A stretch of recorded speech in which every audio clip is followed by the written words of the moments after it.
मणिकर्णिका के पिछले एपिसोड में हमने जेपी आंदोलन और उससे जुड़े तथ्यों के ऊपर सविस्तार चर्चा करी थी और साथ ही ये जाना कि आंदोलन के बावजूद तुलसीराम जी अपनी पढ़ाई जारी रखते हैं और अपने शोध पत्र के सबमिशन के चलते वे कोलकाता जाते हैं ताकि अपने शोध पत्र के ऊपर कुछ थोड़ा काम कर सके। लेकिन जैसे ही इमरजेंसी लागू होती है अचंभित तरीके से वे अपना शोध बीच में ही छोड़कर पुनः बनारस लौटने का निर्णय लेते हैं। तो अब हम यहां से आगे पढ़ेंगे। आभासी दुनिया के मेरे दोस्तों, शालिनी बोल रही हूं। जय भीम, हुल जौहार। जहां तक 25 जून 1975 को इमरजेंसी लागू होने का सवाल है, इसके पीछे सबसे बड़ा महत्वपूर्ण कारण था इलाहाबाद हाई कोर्ट द्वारा इंदिरा गांधी को लोकसभा के लिए चुनाव को अवैध घोषित किया जाना। तो यहां पर न्यायपालिका किस तरह कार्य करती है इसकी भी भरपूर चर्चा की गई है आगे के प्रसंग में, तो उसे ध्यान से सुनिए और फिर उससे कंटेम्परेरी न्यायाधीशों के जो फैसले आते हैं उससे जोड़कर भी आप देख सकते हैं। हुआ यह था कि 1971 के लोकसभा के चुनावों के दौरान समाजवादी नेता राज नारायण रायबरेली से इंदिरा गांधी के विरुद्ध चुनाव लड़कर हार गए थे। इन्होंने इलाहाबाद हाई कोर्ट में इंदिरा गांधी के चयन को निरस्त करने के लिए याचिका दाखिल की थी। तो इसका पहले ही चर्चा हो चुका है कि जेपी आंदोलन और ज्यादा भड़काऊ तरीके से आगे बढ़ता है जैसे ही उत्तर प्रदेश में कांग्रेस पुनः सत्ता में लौटती है और जेपी आंदोलन से जुड़े जो उनके समर्थक हैं वो बुरी तरह हार जाते हैं यूपी के चुनाव में। तो उसके बाद आंदोलन जो है वो और भी ज्यादा उग्र रूप धारण कर लेता है। तो उसी बाबत यहां पर दिया हुआ है कि उसके बाद क्या होता है। राज नारायण का मुख्य तर्क यह था कि इंदिरा गांधी ने लोकसभा चुनाव में भ्रष्ट तरीके अपनाए थे। इस संदर्भ में उनकी मुख्य दलील यह थी कि इंदिरा गांधी पद पर रहते हुए प्रधानमंत्री पद पर रहते हुए इंदिरा गांधी ने सरकारी कर्मचारियों का चुनाव में दुरुपयोग किया था। उस समय प्रधानमंत्री ऑफिस पीएमओ के एक कारकुन यशपाल कपूर काफी चर्चा में आ गए थे। जब इंदिरा गांधी रायबरेली में लोकसभा के लिए पर्चा दाखिल करने गई थी तब यशपाल कपूर उनके साथ थे। अतः राज नारायण का सबसे बड़ा तर्क यही था कि किसी सरकारी कर्मचारी द्वारा किसी भी नेता के चुनाव में सहायता पहुंचाना चुनाव आचार संहिता का उल्लंघन है। अब इस बाबत तो ज्यादा नॉलेज नहीं है कि आचार संहिता का उल्लंघन था या नहीं, लेकिन अब तो कोई आचार संहिता ही नहीं रह गई है। तो अपने लिए कुछ और रूल एंड रेगुलेशन होते हैं और दूसरों के लिए कुछ और रूल एंड रेगुलेशन होते हैं दक्षिणपंथी ताकतों के। संयोगवश जब जेपी आंदोलन अपनी चरम पर था, ठीक उसी समय इलाहाबाद हाई कोर्ट के चीफ जस्टिस जगमोहन सिन्हा ने अपना निर्णय सुनाते हुए इंदिरा गांधी के चुनाव को रद्द कर दिया। इस निर्णय के बाद देश भर में हाहाकार मच गया। जेपी समर्थक पार्टियां इंदिरा गांधी का त्याग पत्र मांगने लगी तथा लाखों लोग उत्तर भारत के अनेक शहरों में प्रदर्शन करने लगे। चारों तरफ भीड़ तंत्र का बोलबाला सा हो गया।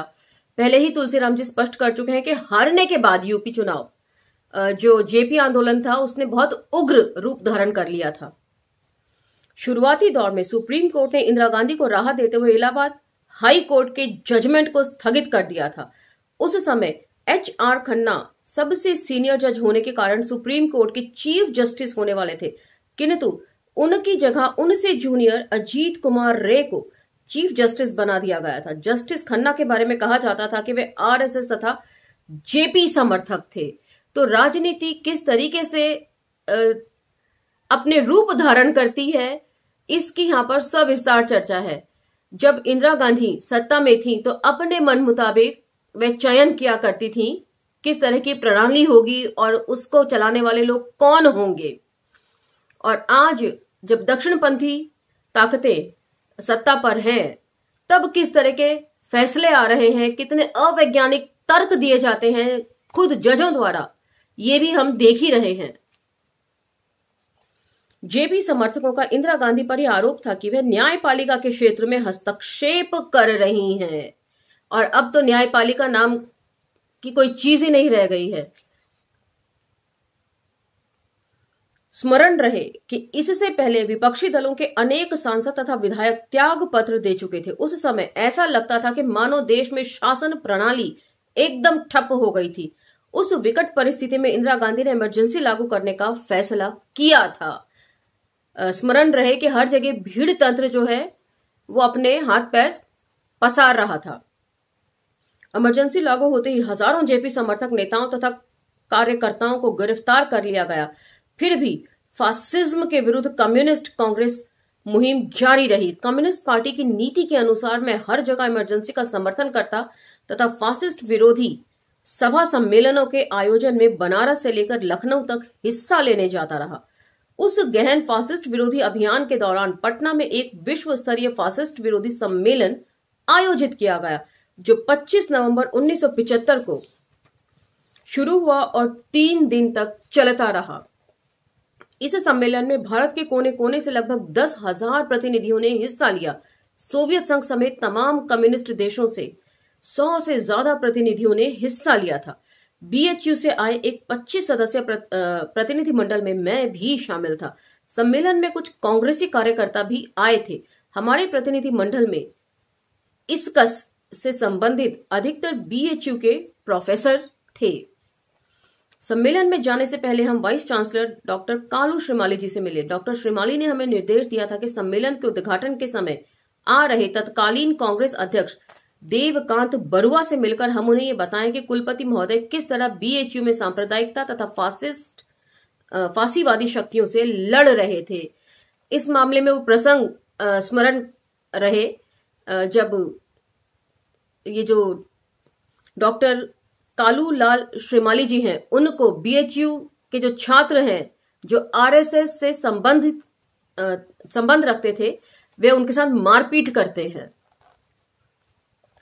पटना में संपन्न फासिस्ट विरोधी सम्मेलन के संबंध में एक रोचक घटना यह थी कि शुरू में तय हुआ था कि सम्मेलन का उद्घाटन संयुक्त रूप से इंदिरा गांधी तथा कम्युनिस्ट पार्टी के चेयरमैन एसए डांगे करेंगे, किंतु कांग्रेस के कुछ नेताओं ने इंदिरा गांधी को यह सलाह दी कि वे सम्मेलन में न जाएं, क्योंकि ऐसा करने से कम्युनिस्टों का ही प्रचार होगा।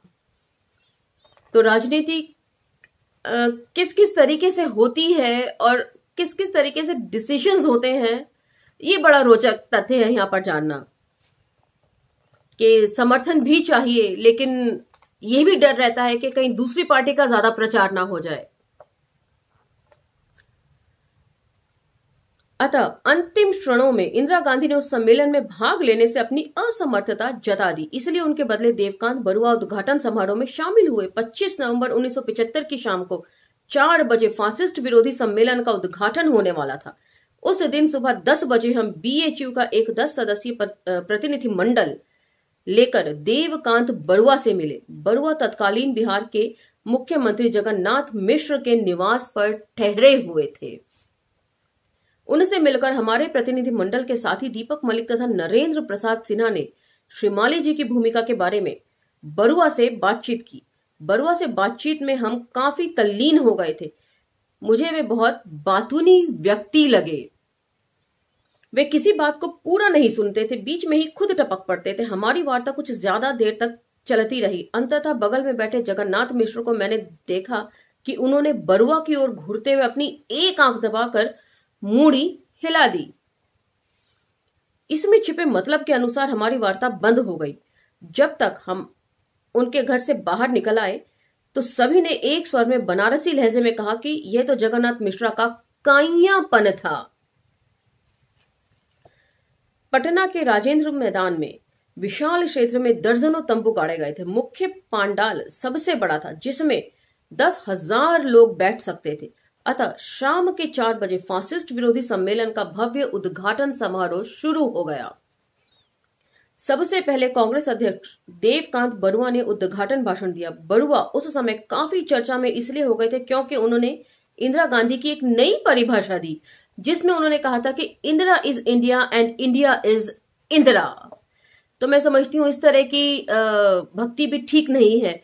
कोई भी व्यक्ति कितना भी बड़ा क्यों ना हो, राष्ट्र से बढ़कर वो नहीं हो सकता और राष्ट्र के समान वो नहीं हो सकता। खैर, राजनीति में ये सब भक्ति चलती है, तो इसलिए चलिए मान लेते हैं। यानी इंदिरा ही भारत है और भारत ही इंदिरा है। वैसे देवकांत बरुआ के भाषण में कोई खास तथ्य नहीं था, किंतु उसके बाद जब कम्युनिस्ट नेता S.A. डांगे बोलने आए तो सारा वातावरण यकायक तालियों की गड़गड़ाहट से गूंज उठा। डांगे जब भी बोलते थे वे अपने श्रोताओं को मंत्र मुग्ध कर देते थे। उनका भाषण हमेशा ऐतिहासिक तथ्यों से भरा होता था। उस दिन भी शुरू में ही उन्होंने कह दिया कि ये वही पाटलिपुत्र है जहां प्राचीन काल में अजात शत्रु ने सत्ता के लिए अपने पिता सम्राट बिंबिसार की हत्या कर दी थी। उनके इस वाक्य ने श्रोताओं में कोलाहल सा पैदा कर दिया था।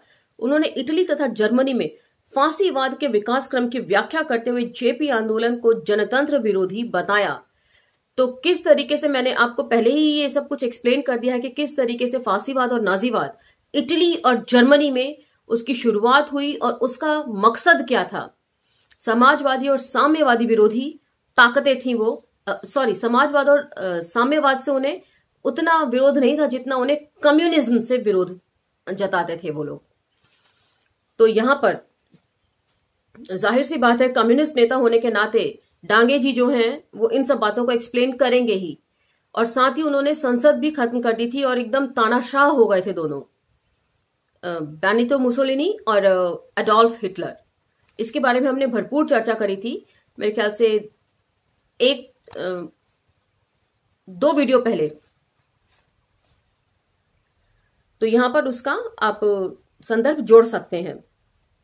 बाद के 2 दिनों में अलग अलग करीब 1 दर्जन सत्र साथ साथ चलते रहे, जिसमें देश विदेश से आए तमाम प्रतिनिधियों ने फांसीवाद के ऊपर अपने विचार व्यक्त किए। BHU से आए समाज शास्त्र विभाग के अध्यक्ष प्रोफेसर S.K. श्रीवास्तव ने जब तक सत्र में कहा कि यदि भारत में अभी समाजवाद की स्थापना नहीं हुई तो इस देश में समाजवाद कभी नहीं आएगा, तो सारा हॉल तालियों से उनका स्वागत करने लगा। उस सत्र की अध्यक्षता पोलैंड के कम्युनिस्ट पार्टी के पोलित ब्यूरो के एक सदस्य कर रहे थे। फासिस्ट विरोधी प्रोपेगेंडा के हिसाब से यह कॉन्फ्रेंस बहुत कामयाब रही। तो संज्ञान रहे, यदि आपको इतिहास का जरा भी बोध है, वैसे ये सब चीजें हमें 10वीं से लेके 12वीं तक के बीच में बहुत ज्यादा पढ़ाई जाती हैं, जब वर्ल्ड वॉर्स पढ़ाए जाते हैं चैप्टर्स में हिस्ट्री के, लेकिन हम जो पढ़ते हैं वो हर चीज हम याद नहीं रखते। और यहां पर मैं बता दूं कि इटली ने सबसे पहले मुसोलिनी के नेतृत्व में जो सबसे पहला आक्रमण किया था वो पोलैंड के ऊपर ही किया था।